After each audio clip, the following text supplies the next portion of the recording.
Joining us now is Mark Peters, CBSN New York's urban affairs expert. And Mark, you've said stop and frisk was an extremely harmful practice. Explain that. Yeah, that's right. I mean, what you have to understand is this was a practice as practiced under the Bloomberg administration of targeting largely young men of color in a discriminatory way and doing this hundreds of thousands of times a year. And what it's left in its wake is an entire generation of distrust between certain communities and the police department at a time when what we know is that trust between the community and the police department is vital to good community policing. Mm-hmm.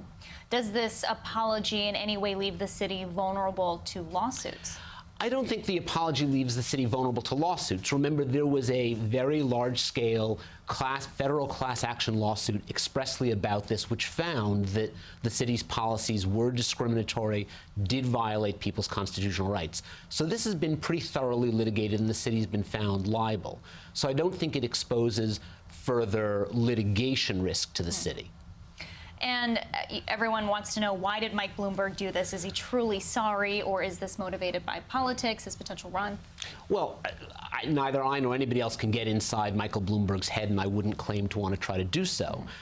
Clearly, the timing, announcing this the same week or the week after he announced, okay, now I'm running for president, is suspicious timing, and one would wish that if he really was sorry, he would have come to this conclusion and done this long before announcing he was running for president. On the other hand, the apology is certainly a good first step. What we now have to see is how does he follow up with this, and does he do other things that indicate he really is truly sorry? And do you think this will matter on the national stage? I don't think it's going to matter in terms of his running for president, because I think it is the apology issued, essentially the week that he declared and just a couple of months before Iowa, I don't think is going to cause people who are upset about this to suddenly decide they can support Michael Bloomberg. Whether this apology helps change the debate about this a little bit and causes that we've seen already, other people have now come forward to say, yes, I too am sorry about this. If it changes that debate a little bit, then I think that's a helpful thing.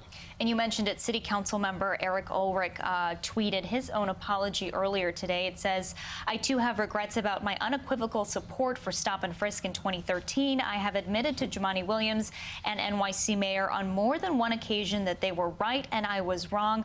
Mike Bloomberg issued a powerful apology today, and I would like to do the same. I am sorry. Do you think others will follow suit? Well, I certainly hope so, and I give Councilmember Ulrich real credit for doing this. I hope others do too, because I think that's part of the process of trying to heal the wounds, the fairly significant wounds that were caused by years and years of overstopping.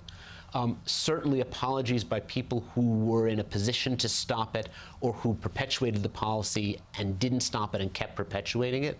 Those apologies are certainly a necessary first step. And what else can be done to improve those relationships? Because a lot of people will argue the damage was already done. Well, a lot of damage is done. Obviously, we need to work hard to fix it. The first thing I would say is that we need increased transparency. If we're going to rebuild trust between communities of color and the NYPD, then the first thing we need is increased transparency about how the police are functioning, what is going on with police discipline. And the thing that concerns me in that regard is that the present administration, the de Blasio administration, far from increasing transparency, has actually been arguably the least transparent administration we've had in recent memory. In fact, they've gone so far as to reinterpret State Law 50A, which is the law that governs when you can and cannot hand over information about police disciplinary proceedings. And they've gone and reinterpreted it in a more restrictive way so that they give out less information than even the Bloomberg administration did.